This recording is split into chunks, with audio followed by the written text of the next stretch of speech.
Welcome to Out of the Blank.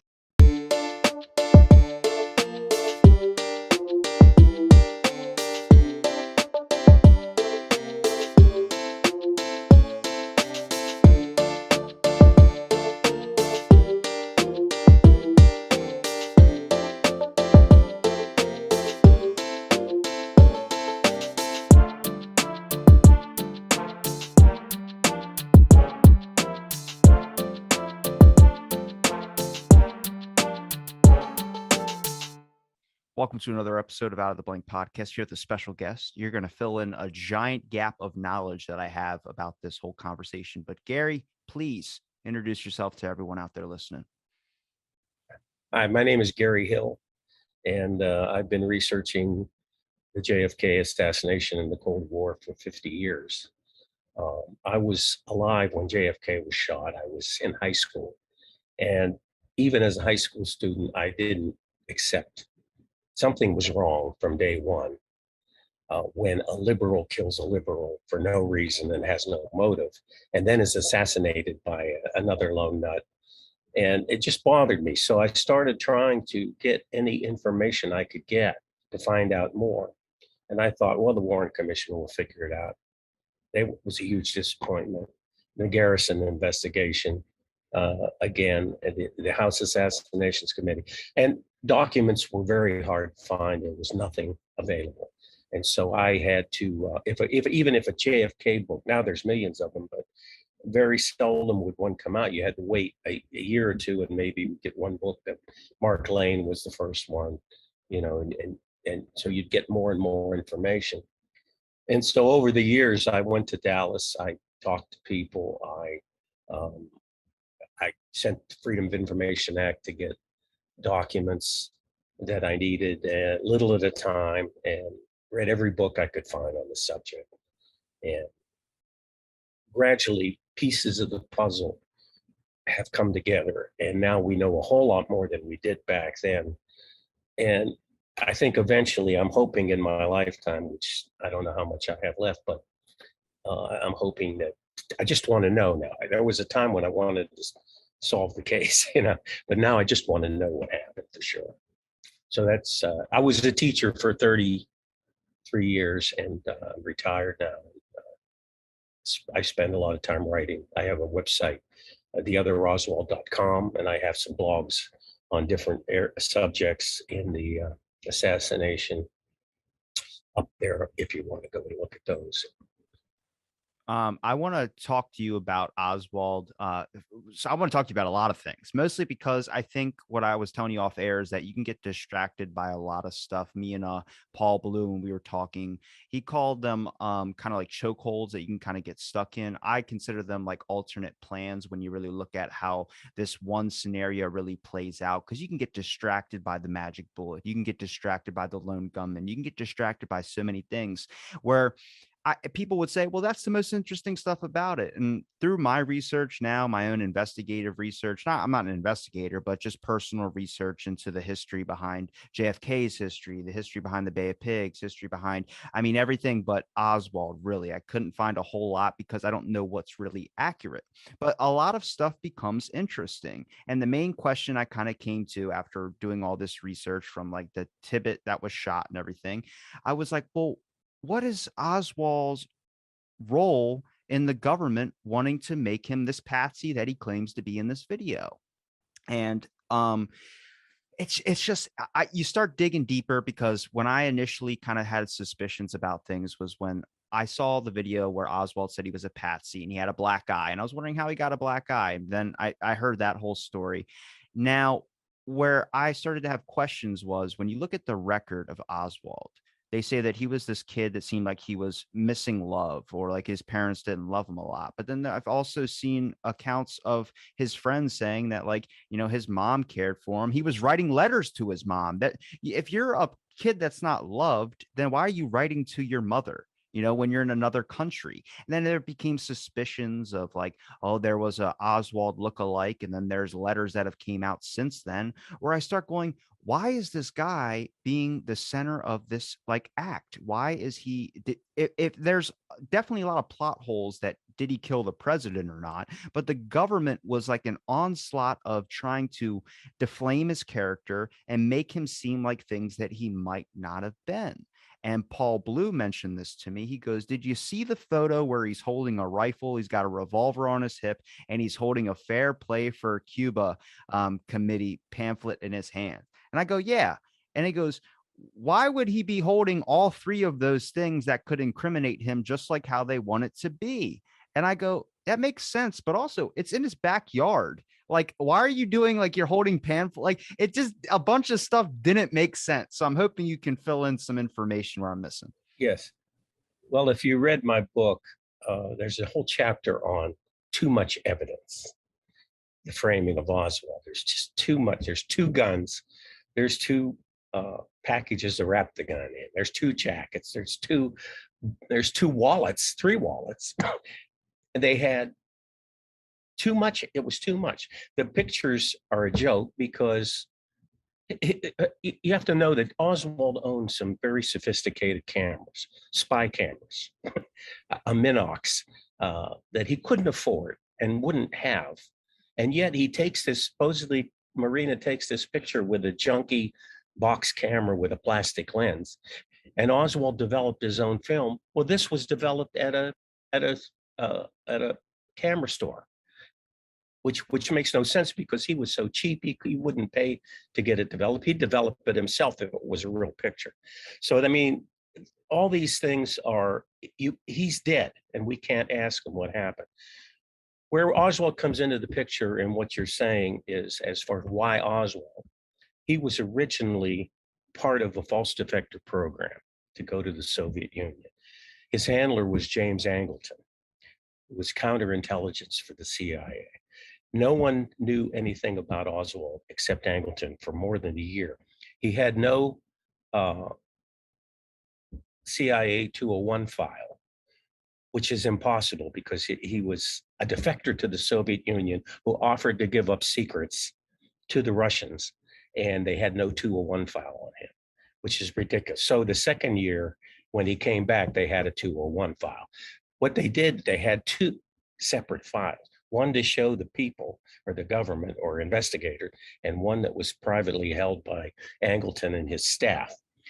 So here we have Oswald as part of this fake defector program. He goes to the Soviet Union, supposedly tries to give secrets to the Russians. They don't, the official stories are not interested, and he comes back. Right here is where you really see who Oswald is. Because if you lived through the 50s, and I did, if you wore a pink shirt, someone would call the FBI and they'd be checking on you. You know, communist, the McCarthy era threat, the communist threat was everywhere. So here's a guy that goes to the Soviet Union, defects, offers to give secrets to the Russians. He comes back and nobody's interested. The CIA didn't debrief him. They didn't even talk to him. He got off the boat at the pier and there was nobody there. Only a guy named Spaz Rakin, who was head of the Travelers Aid Society, but was also an undercover CIA guy, picked him up at the airport and took him to New York. No one was interested in him at all, which is impossible. So that tells you that he's working for us, or they would have. My book is also about a man named Robert Webster. And Robert Webster defected 2 weeks before Oswald, came back 2 weeks before Oswald, had a Russian child to a Russian woman, just like Oswald. He was another false defector in Angleton's program. When he came back, the media was waiting at the airport. There were 200 people. The CIA debriefed him for a week. He had lost it. He had given up his citizenship. He finally got it back. But Oswald, there was no interest in. And so it tells you that Oswald was continuing to be used by intelligence after he came back to the States. And at this point, he was being used to infiltrate the Fair Play for Cuba committee and get involved in the Cuban affairs. And then when the plot went to kill Kennedy, Oswald's a perfect patsy because he has portrayed himself as a Marxist, and they rig up this deal that he goes to Mexico City to talk to the Russian embassy and the Cuban embassy, and talks to Kostakov, who is head of the assassination and sabotage Department 13 of the KGB. I mean, does that look like he's a Russian and he's gone there to and talked to them? 2 weeks later, he kills the president. The whole purpose was to frame him and Castro or the Russians in the assassination. And that's why the cover-up had to happen, because as soon as the assassination happened, Hoover called Johnson and said, we have evidence that Oswald's involved with the Cubans and the Russians, and that this is an international conspiracy. If we don't cover this up, it's going to be World War III. Millions of people are going to die. Earl Warren did not want to be on the Warren Commission at all. He had no part of it. And Johnson got him in his office and gave him the Johnson treatment.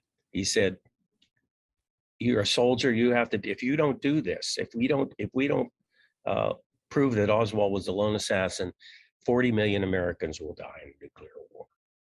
And Warren came out of his office with tears in his eyes.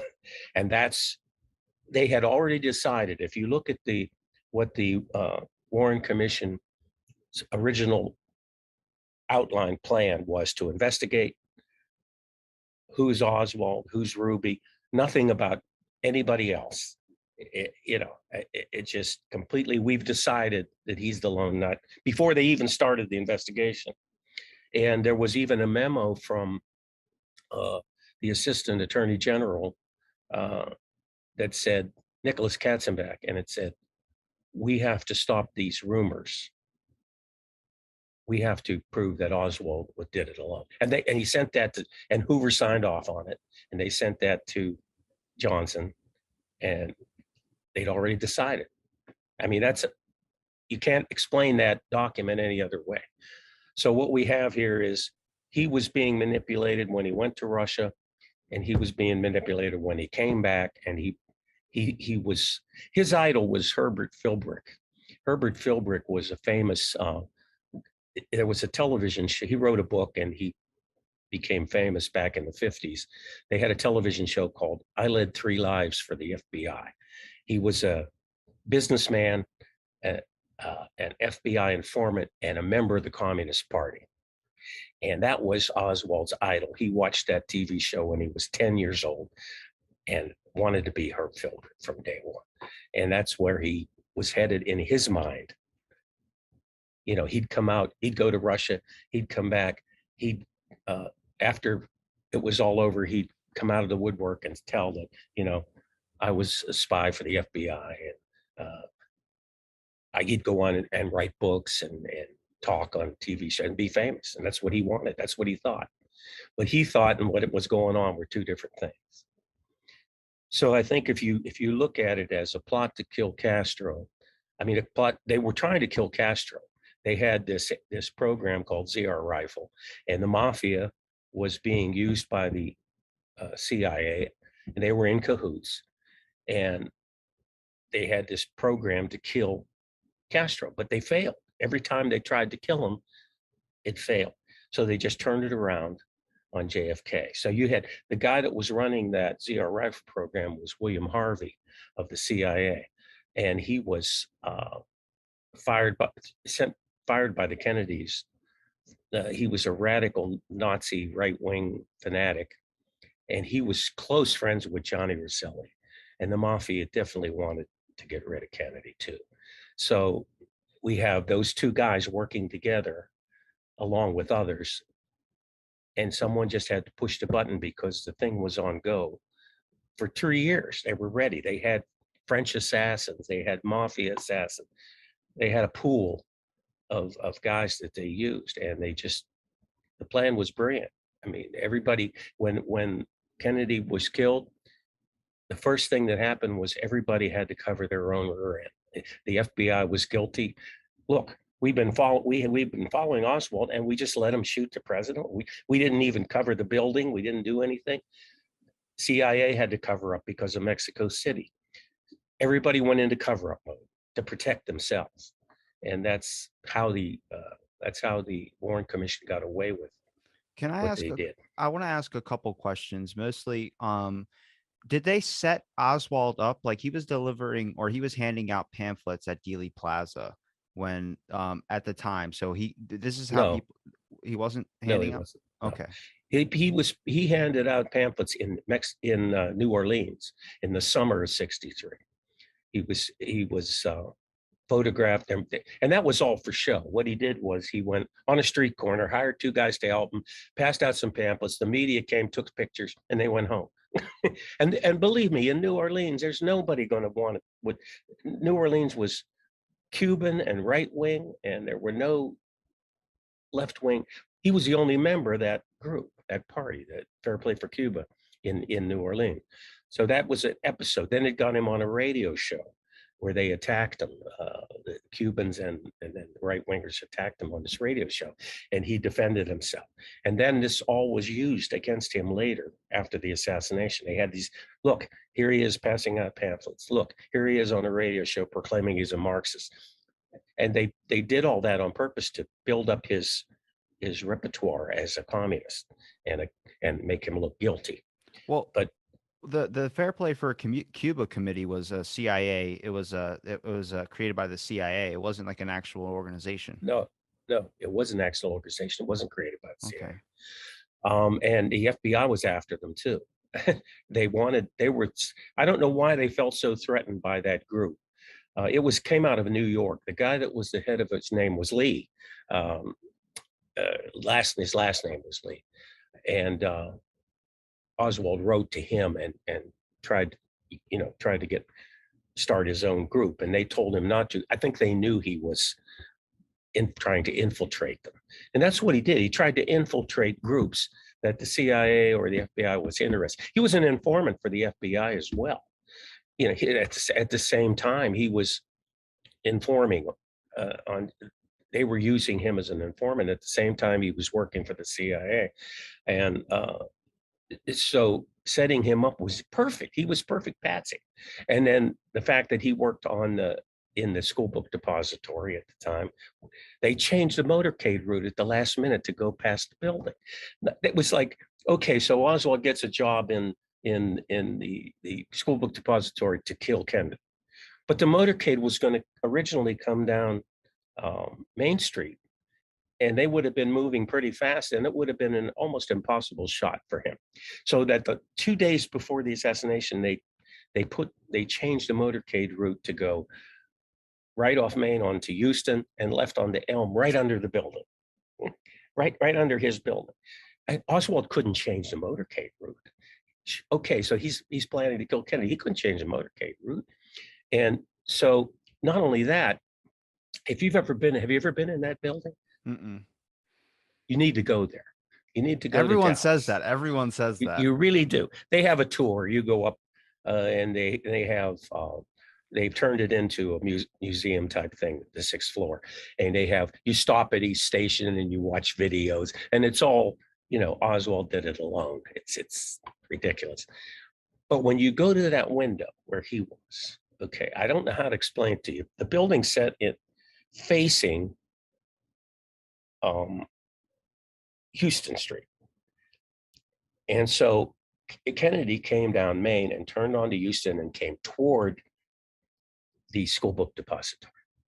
If you're going to shoot the president, that's the best time. He's getting bigger and bigger and bigger in your scope. He's coming right toward you. And then he stops almost underneath. They slowed down to 5 miles an hour underneath the building when he could have shot him again. He waits till he goes behind a tree, picks up speed downhill, and is 100 yards away or more. And then he shoots. That makes no sense unless there's triangulated fire. So was he just working at the suppository building or depository building when when his route just came by? Like it was just a plan that way? Because I always wondered, like, was he just out? Like, was he just hanging out front? Like, I thought he was handing out pamphlets, but he was just working there. He was working there. Okay. He got a job there when he came back from Mexico City about early October. He got a job there about middle of October, about the 15th, right around his birthday. His birthday's on the 18th. And it was Ruth Payne. Now, I don't know what you know about Ruth I Payne. don't know anything about the Pains. I've been trying to get in Well, that I'll one. tell you what, spend about a year because the Paynes are critical to this whole thing. They took Marina in and they enabled Oswald to be free to do whatever he wanted. Marina was living with Ruth Payne. Ruth Payne and Michael Payne were CIA all the way. Her father worked for the CIA. Her sister worked for the CIA. I mean, and she got him the job at the school book depository. she called the guy and got him a job. And even worse than that, he was looking for a job, and this was a temporary job, and it didn't pay that much, but it was temporary. He had gotten a call at her house. He wasn't there. He lived in a little rooming house in Oak Cliff in Dallas, and she got a call for another job that was a permanent job and paid a lot more, and she never told Oswald about it. So he never knew, and he took the job at the depository. I mean, that is incredible to me that anyone would believe that it was just an accident that she got him that job there. Why did he run? Like when the shot went off? Well, he didn't. He didn't run. All right, which story do you want? Where he is? According to the Warren Commission, he's on the 6th floor. Okay, he shoots 2 impossible shots and then misses one shot by 100 yards. Okay, then he hides the gun, runs down 4 flights of stairs, supposedly. A policeman on a motorcycle named, I can't think of his name. A motorcycle policeman saw pigeons fly off the roof. He dropped his motorcycle, ran into the building, and wanted to go up to the roof. And he ran into Roy Truly, who was Oswald's boss. He was manager of the building. And so he said, come with me. And they went up the stairs. When they got to the 2nd floor, the policeman looks in, there's a door in a lunchroom, and he sees a guy standing there drinking a Coke. He said, and he goes in and pulls the gun. And he's asked Truly, who does this guy work here? And Truly said, yeah, he works here. Okay, and then they go up to the 6th floor or the 7th floor. So here's 90 seconds. Within 90 seconds of shooting Kennedy, he's drinking a Coke on the 2nd floor lunchroom. And the cop pulls a gun on him, and he's not flustered. The cop said he acted normal, no problem. And then he just walks out of the building, right out the front door. Now, the big thing in the paper at the time, and it took me a long time, but I found a newspaper article that completely debunks it. They said that the reason they were after Oswald. Oh, my phone is talking to me. Or what was I talking? You said the reason they were after Oswald. Okay, the reason they said they were after Oswald was that after the assassination, they said that Roy Truly had a lineup and to see who was there, and the only one missing was Oswald. Okay, so that's why they were looking for Oswald. And so I found a newspaper article from 1963. And Roy Truly says, I don't know where they got that idea. There were lots of people missing. In fact, they had blocked off the doors after the shooting and wouldn't let the employees back in. A lot of them, they couldn't get back in. And one guy that was missing had a police record, a black guy named Givens, Charles Givens. They were looking for him because he had a police record, and they thought maybe he was involved in the shooting. So that whole thing was a bunch of baloney. And the guy said he saw someone. The Warren Commission's star witnesses are amazing. Their witness that said that it was Oswald shooting from the window. His name was Brennan, and he was a construction worker. And he said he saw him standing, and he was 5'10", 165 pounds, and he shot like this. The truth is, The window was on the floor. It was only open 3 feet from the floor. The shooter had to get down on his knees or sit on a box and shoot. So he couldn't have been standing. So how did he know how tall he was or how much he weighed? And then when he went to the police lineup, Brennan couldn't identify anybody. And then when they redid the shooting, he couldn't even see the shooter in the window when they choreographed the whole thing. So that's witnesses. So Oswald he said he figured there would be no work the rest of the day, so he left. Okay, that was his story. I think it was at that point that he knew he was in trouble. So what he did, and this is all conjecture because Oswald said he was on the first floor. See, they had 2 lunchrooms, black, and you don't read this anywhere, but this was 1963 in Dallas. Half the policemen were Ku Klux Klan members and John Birch Society guys. And they had separate lunchrooms and everything else. So said he was eating with these 2 black guys down on the first floor. And a couple people saw him down in that area. Of course, the blacks weren't going to say they saw him because, they whatever you want me to say, I'll say. So Oswald then supposedly walks 3 or 4 blocks down Elm Street away from the building and gets on a bus, Marsalis Street bus. And he's going to Oak Cliff where he lives, to his apartment. So then the bus is coming back to the school depository. Well, they got caught in traffic. So he gets off the bus and walks to the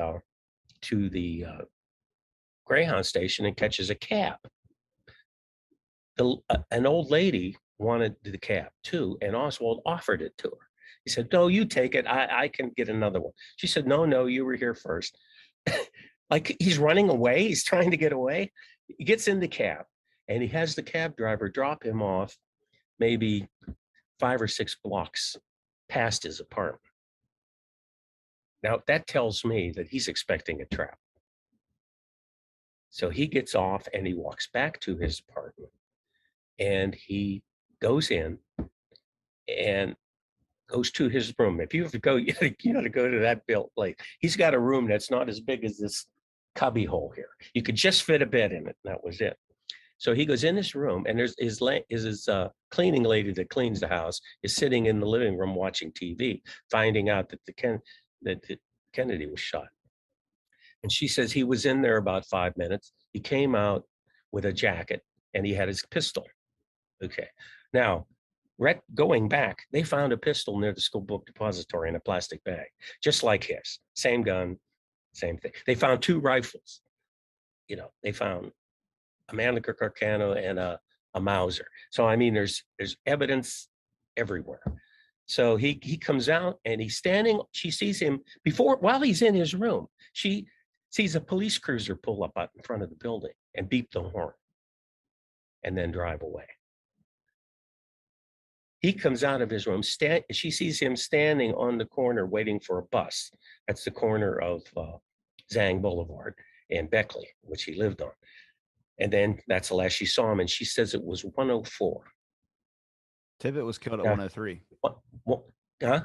Tippit was killed at 103. Tippit, according to Warren Commission, Tippit was killed at 115. But yeah. according to most of the witnesses, he was killed around 106 to 109. Almost all the witnesses there. So he had to walk a mile and kill Tippit. No one saw him walking there. You'd have to walk a mile in. If he was seen at 104, he'd have to walk it from 2 to 5 minutes. And even with the Warren Commission version, it'd be 11 minutes. That's a pretty fast walk. If you've ever walked, 15 minutes is almost running. I mean, it's a very fast walk.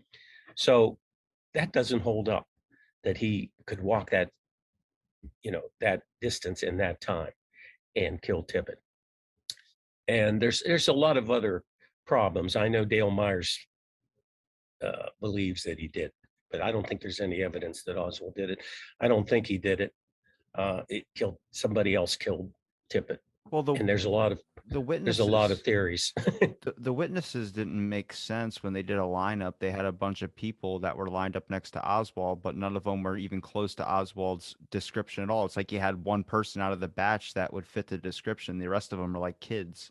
The lineups were a joke, but the star witness, the only person that saw him shoot Tippit, was this Helen Markham. She was a waitress and she was going to work, and she has walked a block to the corner of 10th and Patton. And she said she was going to pick up the 110 bus on Jefferson Street. So she said it was 106 when he was shot. That's her star witness. This woman is a complete mental case. I mean, she helped. She said when shooting started, she did this, and then she fainted 3 times, and she gave 5 different descriptions of the guy that shot him. She said that she went over to Tippit and talked to him for 15 minutes before he died. Tippit was shot in the head. He died instantly. He was shot in the body and the head, and he died instantly. And the ambulance was there in 2 minutes or 3 minutes. So, and no one saw her talking to him. And then she didn't identify him in the lineup. Finally, one of the Warren Commission attorneys gave up. He said, "You didn't see anybody? No. Didn't recognize anybody? Nobody you knew? No." So he finally said, "Listen to this." He says, "Was there a number 2 man in there?" "Yeah, that was him. He did it." And that was their star witness. What? Hold on. So the police cruiser that honked outside of his apartment, right? Did they know who that is? No, they tried to find out. The woman was kind of confused about the number. Tippit's car number was 10, and she thought the number was like 104 or something. She couldn't get the number straight, and they couldn't find any. There were no other police cruisers in that area except Tippit. He was the only, and he wasn't supposed to be there. That was not his territory, and why he was there is still a mystery, because I have a hypothesis. Imagine if you have Oswald and Tippit were working together. They were both like, since Oswald had connections, he was an informant. Tippit was probably like he looked like a straight by the book cop from what I've seen and what I've heard from him and also read about him as well too. Where imagine he didn't get a radio call. He wasn't supposed to be in that area, maybe because he was meeting with Oswald to get him out of there if something went like how it was, where they were going to blame him for killing the president and everything. Then someone got to Tippit and they pinned both murders on Oswald. But I wouldn't see why Oswald. We didn't have time for Oswald to be able to speak about any of these because Jack Ruby killed him before he could even testify or talk about this. Tippit's link to Oswald would be Ruby. I don't think that Oswald would know Tippit. He wasn't an informant for the police. He was an informant for the FBI. Ruby was in with the Dallas police, and he knew Tippit. I'm sure he did. I think the reason Tippit was killed, and I'll tell you what it is. The Dallas police didn't care about Kennedy. To them, he was just trying to pass civil rights. They hated him. They were extreme right wingers, John Birchers. They didn't care about him.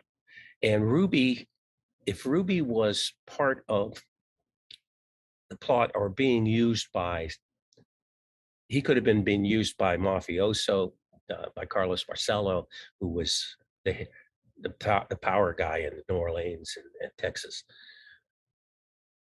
Or he could have been used by Dallas police. And if he was, let's look at it this way. Oswald escaped. He got out. He was supposed to be killed at the scene of the killing. He got away. So Ruby, what if Ruby is assigned to kill him? What if Ruby decides, what if a policeman were killed? Then the cops will kill him. They'll get him because they don't care about Kennedy, but they do care about their fellow policemen. So the possible murder of Tippit could have been to get the Dallas police to kill Oswald. Somehow Oswald survived in the movie theater again. So now Ruby had to do it. Why did he go to? And how did he do it? Huh? Why did he go to a movie? Where do spies meet? I don't know. movie theaters. Why? Listen to this. On his person, when he was arrested, was half of a ticket, half of a box top for a cereal box. And when he went into the theater, he moved from seat to seat, sitting next to, there were only a handful of people in the theater. He moved next to, he's looking for his contact. Okay. And if the other guy has the other half of that cereal box, that's his contact. In his room, in his Beckley Street room, he had halves of dollar bills, 2 or 3. So again, this is a way okay, are you the guy? Can you put the ticket together? And then he was told to go there to meet his contact, whoever it was. And then they were going to kill him. They were going to take him and fly him out of the country or whatever and kill him. But it's a long story how he got caught. But anyway, I mean, it makes sense to me that now that the Tippit killing makes the cops want to get Oswald. He's the guy they want to get. Now, once he's in custody with them and he hasn't been killed, they can't kill him in the police station. I mean, that would be too obvious. But Ruby is in with the police. He's a bag man for the mob and the police, and Dallas police were corrupt. And so he has connections in the Dallas Police Department. So they tell Ruby, we'll set it up. We'll tell you when he's coming, and we'll let you in, and we won't protect him. There's 100 policemen in there. There's 50,000 people in that, and he just walks up and shoots Oswald, and nobody does anything. So, I mean, he had to have help to get in there to do that. And then he went, and his alibi was he was sending a telegram, sending money to a stripper at the Western Union office across the street from the police station at 11:17. He signed a thing to send the money, and he kills Oswald at 11:30. So they're saying, well, he couldn't have planned this. It's just he saw the commotion. He went into the police station, and it was an alibi. He's setting up an alibi, and they were telling him, "Don't worry, we'll wait till you get here. We won't bring them down till you get here." So to me, that's the Dallas police were involved with Ruby. They'll tell him, "You'll be a hero, Jack. You kill him, you'll be a hero." And we can't do it. You can do it. That's my take on what happened.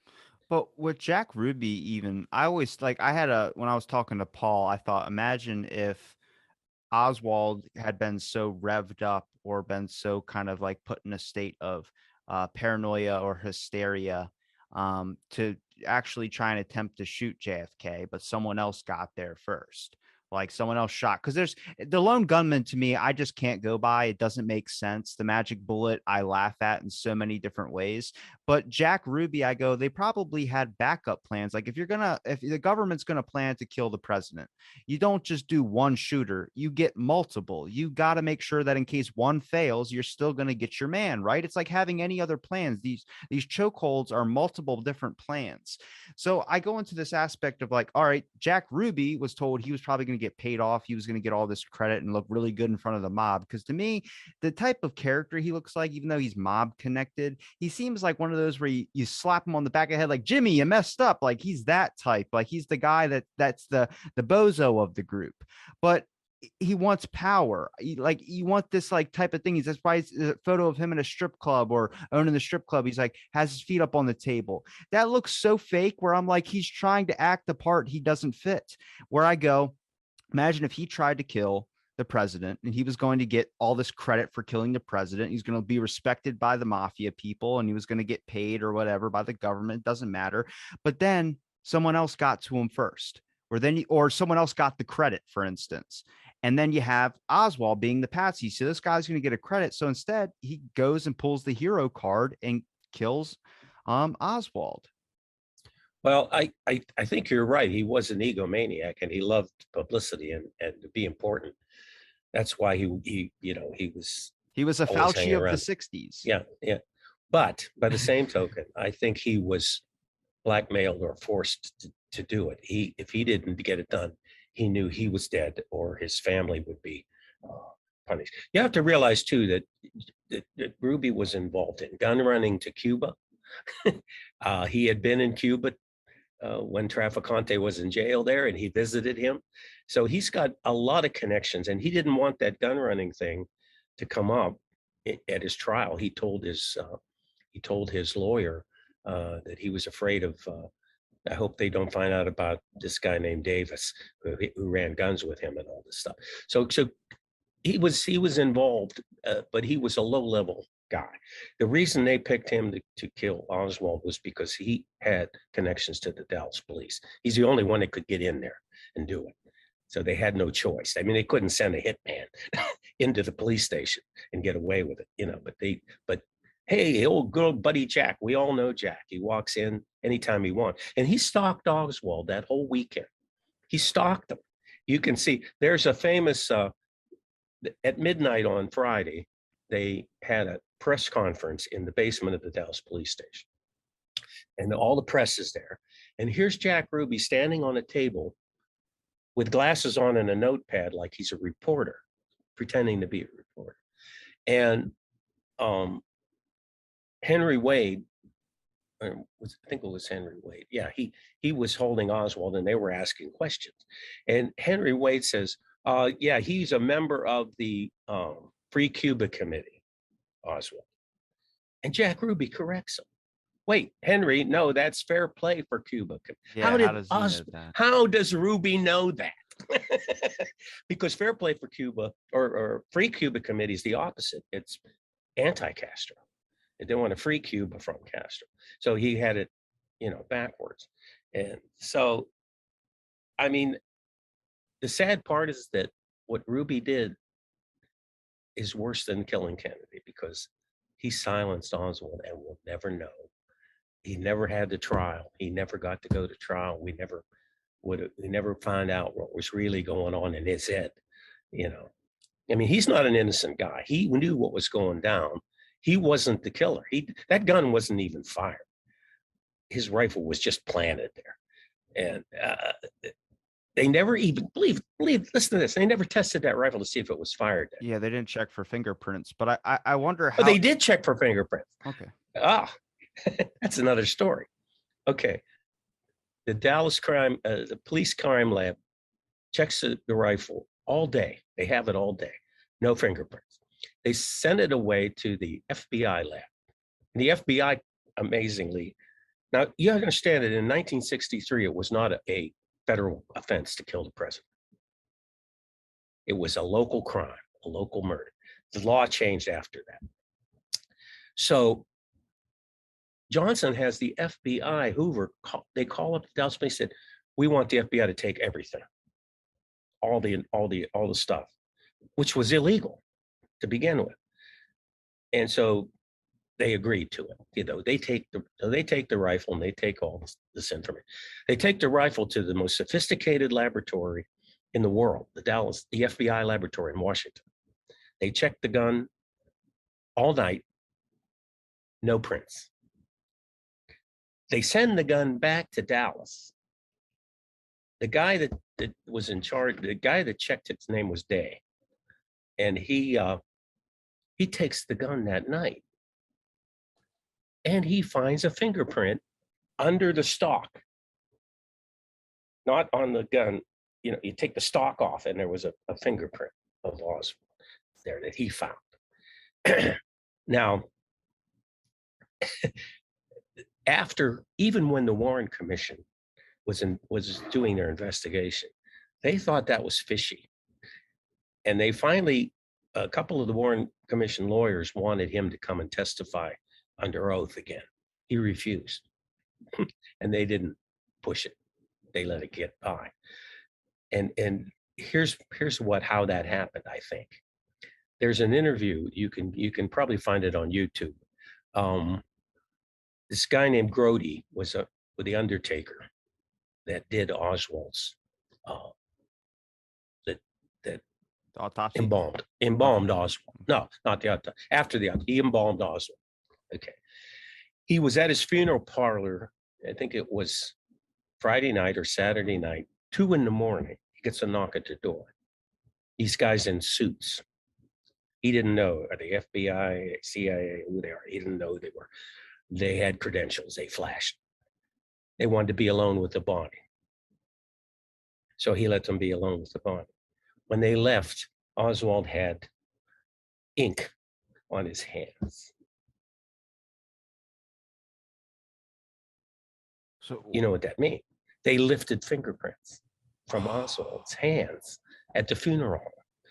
And you can see that video. Paul Grody is the Undertaker's name. And so there's where that palm print comes from. It wasn't even a fingerprint. It was a palm print that they probably took off with, to put it on there with tape or whatever. now, So there's no prints on the rifle. They didn't check the rifle to see if it had been.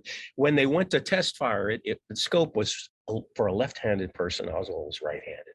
The scope was so far off they had to put shivs under it to line it, to make it line up with it. I mean, it's a total joke. So they didn't even use that gun in the testing firing when they did the investigation. They used one similar to it that was in better condition. Oswald's was falling apart. It was a piece of junk. And there was no ink. The bag that they said he carried it in, I don't know if you know about that.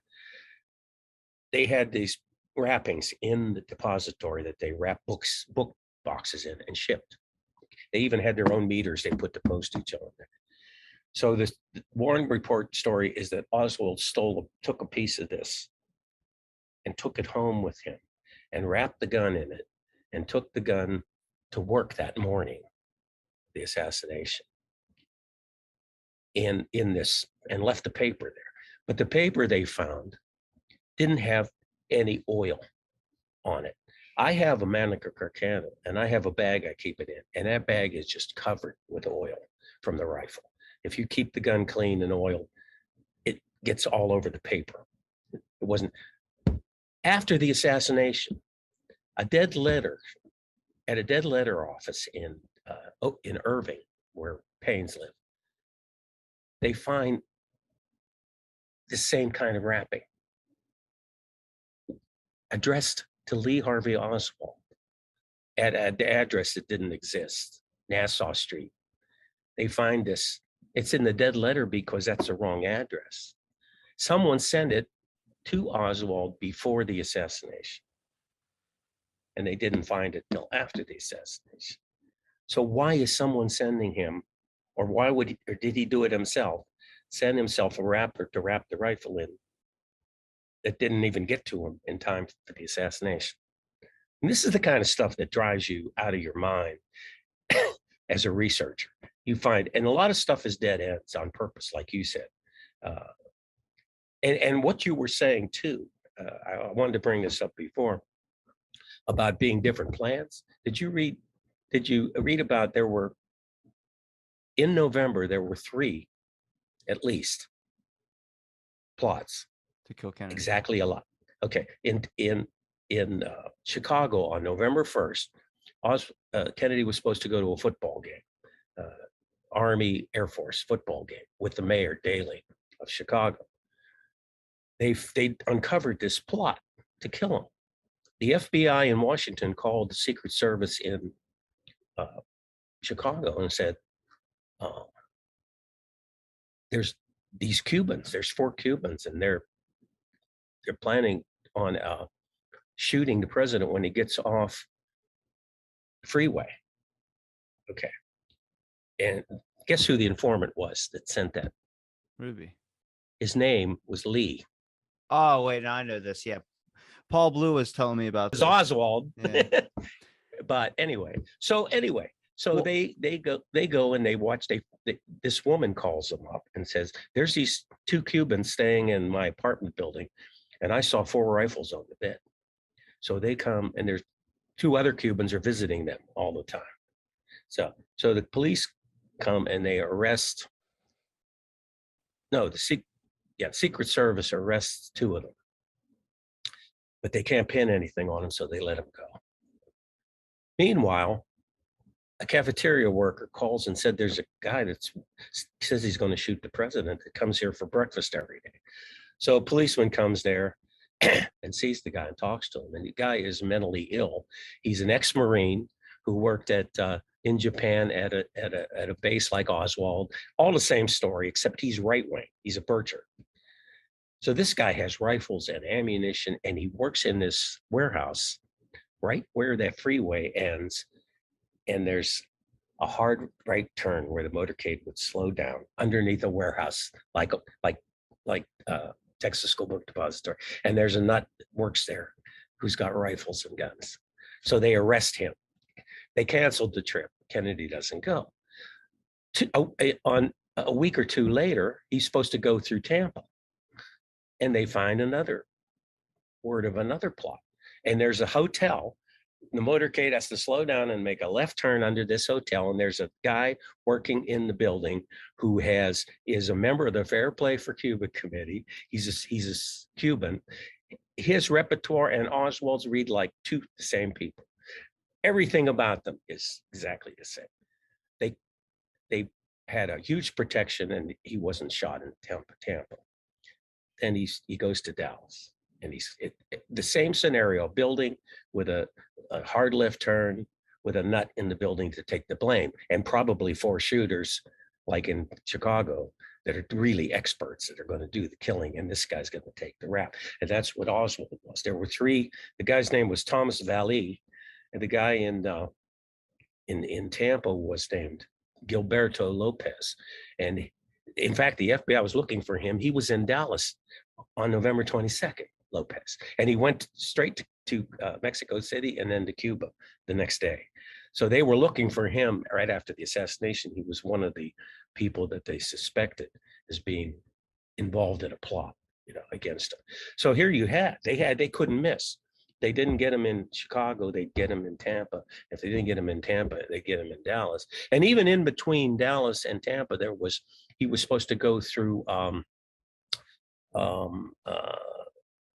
San Antonio.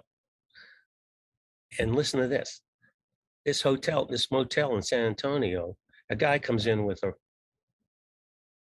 rifle in a case. When he leaves the next day, they find the rifle in his hotel room. He left it there. It's a Mannlicher Carcano, same as Oswald, exactly.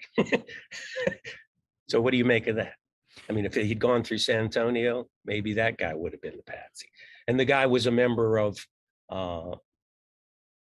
some organization similar to, I think he was a Trotskyite or something. Well, how much weight do you put in like the plans of the government is kind of similar to like MKUltra? Because like I was telling you off air before, when I was in college, I studied MKUltra, and people still call that a conspiracy, even though there's documents out about it. Now, one experiment that I remember reading about was a guy where they cut off like the vision of the guy and the hearing of the guy, and they put him in a hole and they put snakes on top of him and had him wiggle around him while he was drugged. He couldn't move. But also another account that I read talked about how they would have these people that looked exactly identical, that you literally could not tell them apart unless you were like an inch in front of their face, wearing the same exact style of clothes, which leaks into the thing of like, when I heard that there was another Oswald, I go, well, how many people back then were wearing the same exact clothing? But if you look and you try and set somebody up, like you were just mentioning, all these buildings that were kind of exactly the same in some sense, and also the same kind of description of these people, maybe not looks exactly like we talk about race might be a little bit different, but with the same type of profile where they're like fair play for Cuba committee or these types of aspects about them, like a gun nut or something like that. You have these profiles that are literally like they were printed in maximum and given to these individuals to fit you. This is your person. You're going to be just like this person.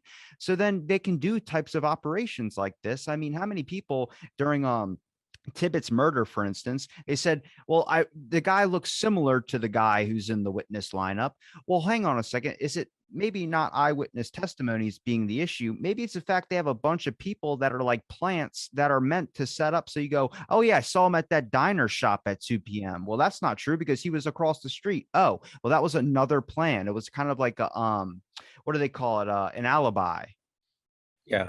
Well, they definitely had other people impersonating Oswald in the days before the assassination, because uh, it's documented. I mean, the guy was shooting at the wrong targets at a rifle range and espousing that he was who he was, that his name was Lee Oswald. Oswald was at work at the school book depository at the time. You know, there was a guy that took a car on a test drive and drove 100 miles an hour and said, well, I'll have to go back to Russia. I'm coming into money next week, so maybe I'll buy this car. And Oswald was working at the time. And these people are reputable people that saw it. So this was planned to make him look guilty, to make him look like someone that would shoot the president. But what you're really talking about, MKUltra, I really go into that in my book. I have more than a chapter on just on MKUltra. And I'm convinced that Oswald was being used in MKUltra. And I'll give you the reasons why. First of all, he was stationed at Atsugi in Japan. Atsugi was a CIA base, and it was where the U-2 flew from. And it was one of only 2 or 3 MKUltra bases in the world. So there was an MKUltra facility, research facility at Atsugi when Oswald was working there, first of all. Second of all, when he was arrested, and I've got this all in my book too, all these people said, the police said, I couldn't believe how calm he was and how resistant to interrogation for such a young man to have this control, self-control, and it's almost as if he were trained in interrogation techniques. And that's what MKUltra was doing. They wanted to send false defectors to Russia, who they had done it before, and the Russians saw through it every time. They wanted a defector who believed he was a defector. So what they did with Oswald is they split his personality, a subversive and a patriot. So here's this Marine Oswald who joined the Marines at 16 and memorized the manual and is a staunch American patriot. Then he's got this subversive who's going to give secrets to the Russians and all that. So when Oswald goes there, he becomes this subversive. They kick that personality, and the Russians cannot disprove that. They can interview him, they can interrogate him. He'll go through it, and he believes he's real. He believes it.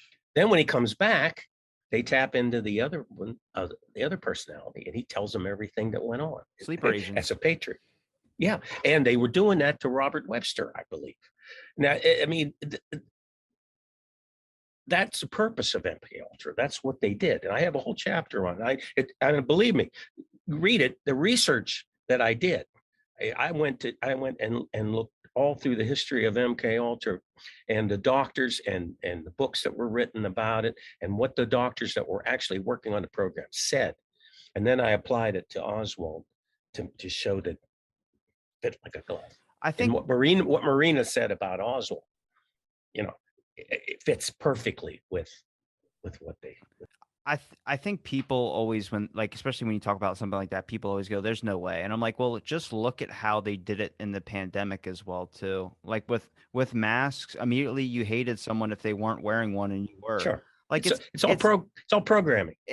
Like, it sounds crazy, but it's really not. It's actually probably more simple than ever, only because they have better ways of effectively doing it now. Well, now what they don't do it with drugs and hypnosis anymore. They do it with the media. Yeah. And who was director of FBI under Reagan? Alan Dulles? Not Dulles. He was gone. Kennedy fired him after the Bay of Pigs, and then he ends up on the Warren Commission. Fox investigating the coup. Yeah, not Gray. Anyway, there's a quote I have from him, and he says to Reagan, he says, "We'll know that our mind control program is a success when everything the American people believes is a lie." And that's what's happening today. Well, like even with the power of media, there's always this question of like, why wouldn't the media do their job? Or they embarrassed? And I'm like, well, the media was in on it. If you look at all the documents that come out about when JFK was assassinated, they were documents like was it Robert Feynman of CBS or NBC that came out and said, exposed those documents in a C-SPAN video and a testimony in court, where he was talking about like, don't go against the Warren commissions. Like everyone was in on it. We're seeing the same thing happen now, except I think streaming services definitely play a factor in deterring a lot of that as well too. But That's in the book too.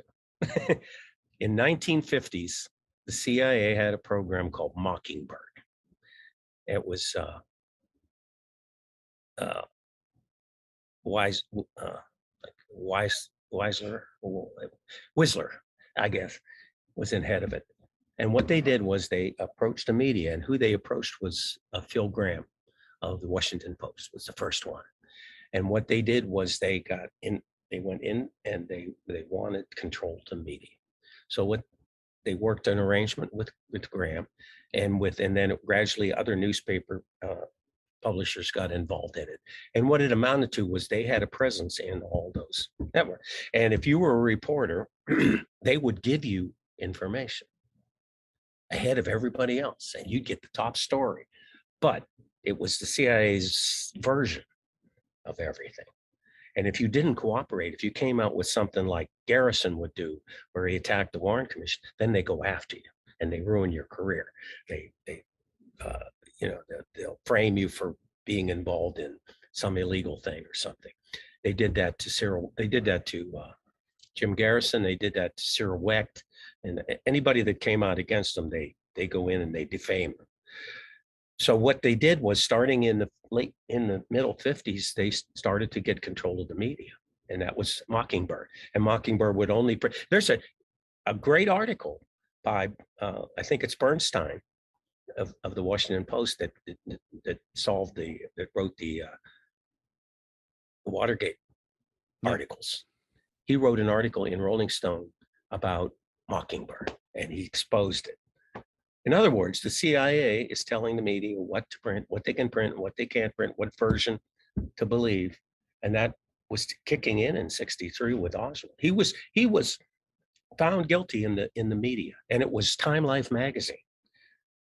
Time magazine, they had him on the cover with the rifle and those pamphlets.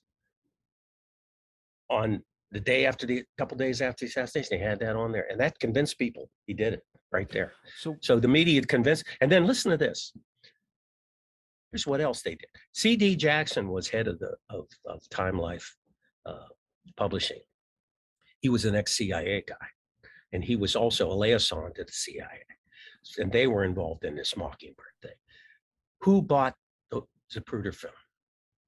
It was Time Magazine for 16 million. Time right? Life. Time Life bought it. Oh, it was more than that. Way more. It was started out. It was started out at 50 million, but there's a lot more to it than that. They eventually, Zapruders made trillions on it. But what happened was they bought that for what's an outrageous amount of money. I think it was really 150,000 then, which is like $1 million now. What did they do with it? They locked it in a safe in New York for 20 years. They showed a couple frames in the magazine. They handpicked a couple frames, and they showed them in the magazine, and they put it away, and no one was allowed to see it at all until the House Assassinations Committee reopened the investigation, and they subpoenaed the Zapruder film. And when they subpoenaed it, that was the first time it was shown. It was in the Garrison trial. It was in the Garrison trial it was subpoenaed, and not the House assassination. So they subpoenaed it, and they showed it at the Garrison trial. And everyone in the trial in the jury was amazed, because his head flew backwards instead of forwards, as they had said. And so while he had it, a researcher named Bob Groden, who's a photographic expert, was a photographic expert for the House Assassinations Committee. He bootlegged the copy and copied it. And they went on Geraldo Rivera in 1975 and showed it on television. And that started the whole thing all over again, the whole assassination, Magilla all over again. Well, see, I mentioned the Zapruder film, and I know some people think it's real and some people think it's a hoax. I always go, the one thing that I pointed out was that when the motorcade is going by, when you see Kennedy waving and he looks like he makes eye contact with someone and his face kind of drops. Like someone like, what is that person's pointing? Now it looks like it's in the direction of the Zapruder camera, but I've had people say that it's not clear enough for you to be able to see. I It's go, not, well, I don't think it is. well, that's what they say, but I've seen the colorized version, and it's definitely clear to see the direction of his eyes is pointed right into that thing. Actually, I have if I could pull it up on screen, I emailed myself the photos of it because I saw it again. I was like, I'm not crazy. Like my eyes aren't that good, but I can tell that this guy is looking in the general direction. So I'm wondering, is there people that went through the old Zapruder film and made it more colorized and messed with it a little bit? Well, they enhanced the film digitally, and they added this. There's actually was film in between sprockets. There's sprockets on the side of the film, and in between each sprocket there was film. When they developed it, they cut that off, so you didn't see it. So they've added that back on, and they enhanced the whole film.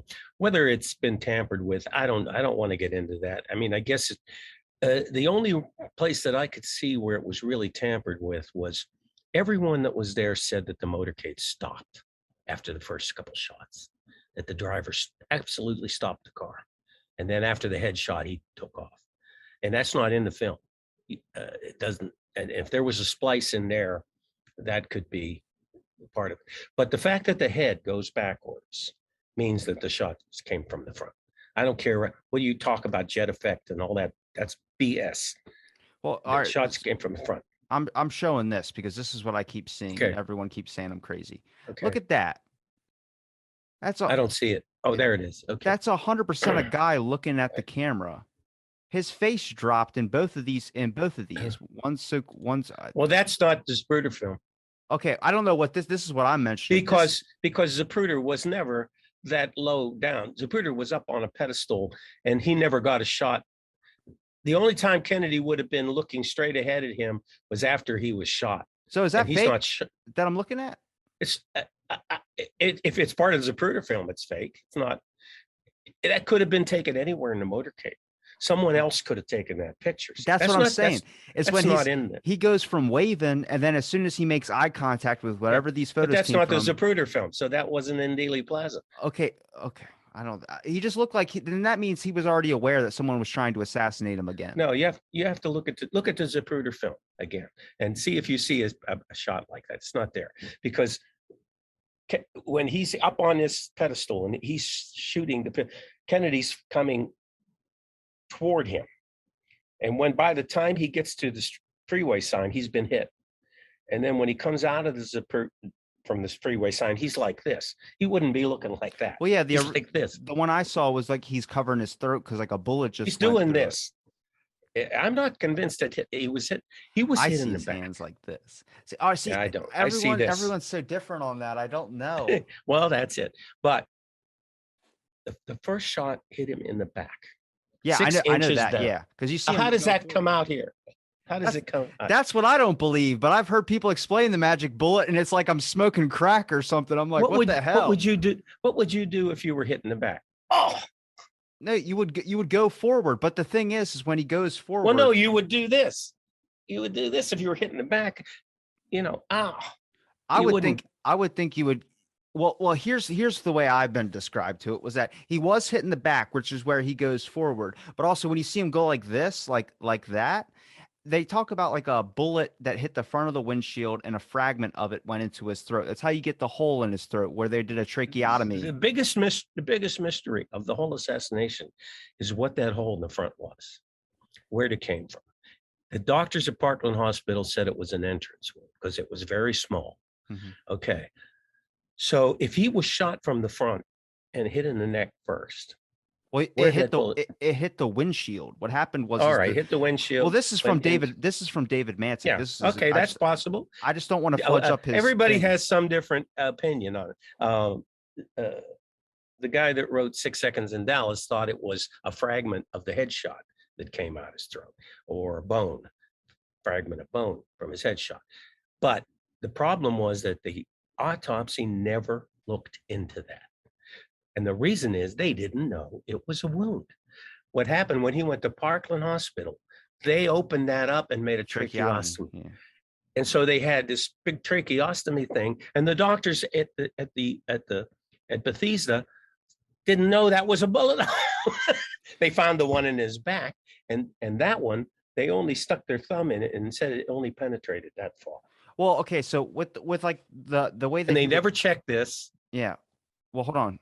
With the way he was the way he was hit in the head, for instance, was he hit from the front or was he hit from the back? Because if you go by the other thing, they said that he was hit from the back, which caused this Harper fragment to pop out. I don't think that's possible because the 70-something witnesses said that he was hit from the front and there was an explosion out the back. All of the doctors here's the people you want.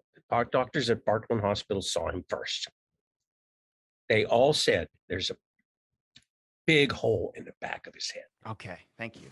And that means that the bullet came in here and this flap came down and the big hole was blown out. The Harper fragment blew out. And here's what kills me. All of a sudden they forget about the Harper fragment and the Warren Commission. They show a picture. It's not a picture. It's either a fake picture or a drawing of a little hole in the back of Kennedy's head like this. And nothing's missing. The skull's intact and everything except for the flap. Just this little hole that went in here. What happened to the Harper fragment? Where is it? They didn't even mention it in the Warren report, like it didn't even exist. And all the doctors at Parkland said that was a massive hole and that most of the brain was blown out. And yet they have a full brain at the Bethesda Medical Hospital, and that's disappeared. And it's got instead of losing weight, it had more weight on it. Yeah, it did, and it's gone now. It disappeared. Cyril Wick discovered it was missing, and Bobby Kennedy took it and buried it with whatever. But anyway, there is a possibility. I mean, I've gone over this a million times that he was hit in the back of the head and then in the front, a double hit, boom, like because he goes forward and then backwards. If you watch the film. Well, the way that they explain it in the thing was that when the bullet hit him in the back, it had pinched a nerve, which caused him to jerk backwards. And I'm like, all right, yeah, fucking. Yeah. Well, no, that's the jet effect. The bullet went in, and the jet effect went out. The jet effect went out the front. This bullet does everything that you want whenever you want it. Yeah. Plus, that bullet isn't the bullet at all. It's not. You got to realize too. Here's another thing that people forget. The bullet that hit him in the back, that was ammunition, jacketed, copper jacketed ammunition. It's meant to go through people. Okay, so it goes through you, So yeah, okay, it could have went through his back and hit Conley, yes. But the headshot was fragments. It was an exploding, it wasn't a jacketed bullet. It was like a hunting bullet, like a hunting rifle that explodes when it hits and causes all this damage. And there's no bullet, there's just fragments everywhere. So how did Oswald's gun all of a sudden become a fragmented bullet when he was using copper jacketed bullet? That doesn't make any sense at all. And it's just that Warren Commission had so much trouble with this. Different experts, but you got to go to the Bethesda because that's before they were shut up by the FBI. And told to shut up and not to say anything, or they would lose their jobs or whatever. They were the ones that saw the wounds, and all of them said it was a big hole like this in the back. And some of the help at the Naval Hospital that were ensigns that were helping with things said the same thing. And they were told, you don't talk, and that's why they went to Bethesda, because it was a military hospital and they could control the autopsy. And the doctors that were there they'd never done an autopsy with bullet wounds in their life. They were desk doctors. They were teaching pathology. Yeah. So they come and they do this, and there's a million people in the autopsy room. There's admirals and generals from the military. And what does that tell you? That's that the military is part of the coup. One guy is sure that was Curtis LeBay with a cigar, telling them what not to. Don't look at this. Don't do that. Don't look at this. Who's in charge? I am. They wanted it at Bethesda. Now, there's another thing. When they took the body from Parkland Hospital, they took it illegally. Secret Service took the body illegally. It uh, the coroner in Dallas came over and said, I have to do the autopsy. It's Texas This law. is Texas law. And the Secret Service says, over your dead body. They pulled out their guns and they were pulling on the casket both ways, and Jackie's in the middle. And they said, we're taking the body. He said, no, you're not. Yes, you are. And the guy actually pulled out his gun. And so they took the body. Now they've got control of the evidence. See, if he had done the autopsy, we'd know. They could have had any of the best pathologists in the world on call to do that. Instead, they get these guys that completely botched it. And it's not all their fault that they botched it. They were told, don't look at this, don't do that, don't look at this. They didn't know this. After they found out Oswald was dead, and after he called Parkland and found out that this was a bullet hole, he burned his autopsy notes. Yeah. I mean, they had to recall it from memory, or one of them did. I remember hearing about that. You or I would get a better autopsy than Kennedy got, and he was president. Gary, look, man, it's been a pleasure chatting. I'm going to invite you on the panel for sure. I'm going to have a full-on discussion about this. Where can people find your book, and also your website, any other your links, your Twitter as well, too? Well, the book's on Amazon and Barnes and Noble, and it's on my website. And if you get it from my website, I'll sign it. It's theotheroswald.com is the name of the website. So you have, there's 3 choices there that you can get it. Well, I'll make sure I link it all in the description. What was the other question? I think you asked me. Do you have a Twitter as well, too? No, I don't have a Twitter. Good man. Good man. I have a Facebook page, The Other Oswald. So they can like the Facebook page. They can go there, like the Facebook page. Yeah. And there's some articles. I've written a lot of articles on the blog up there too. So, it's a lot more into Robert Webster, who's a fascinating character. I'm the main researcher on Robert Webster. Nobody's really looked at him. I got a hold of his son from his second marriage and got all his documents and pictures. And he's a fascinating character too. So if you check the book, he was involved. He went to Russia because he worked for Rand Corporation. He worked for Rand Development. I don't know if you know about Rand Development. Well, I've had a few people who work for Rand Corporation on my show. Okay. Well, this was Rand Development. Now, me and Paul Blow wrote an article. It's on Jim Eugenio's website, Kennedy and Kings. Him and I did an article on Rand that went in there, and that's where what I discovered was that Rand was also involved in mind control projects, and that's where Webster got involved. They had their own thing dealing with behavior control and modification, and the Air Force. Webster was part of a project called Longstride, and the Air Force was involved in these. You think that it was just MKUltra and CIA, but it wasn't. The military was involved in mind control, more behavior control. They wanted to control their soldiers if they were captured, or if they took in enemy soldiers, they wanted to know how to, break them and do this stuff. So they did a lot of behavior control research in the Air Force and also in the Marines. So, I mean, who knows exactly where Oswald got into it first, but I think it was at Sugi. And they didn't create a Manchurian Candidate with him. They created a patsy.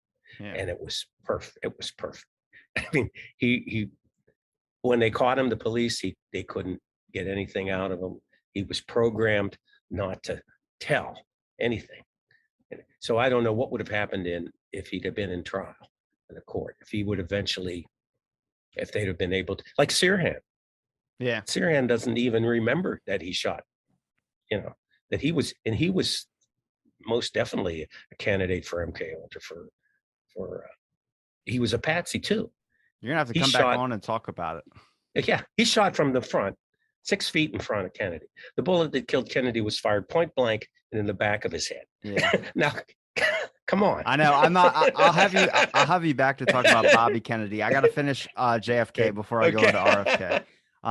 But I'll link all your links in the description. It's been a pleasure chatting, and thanks for listening to the episode of Out of the Blank Podcast.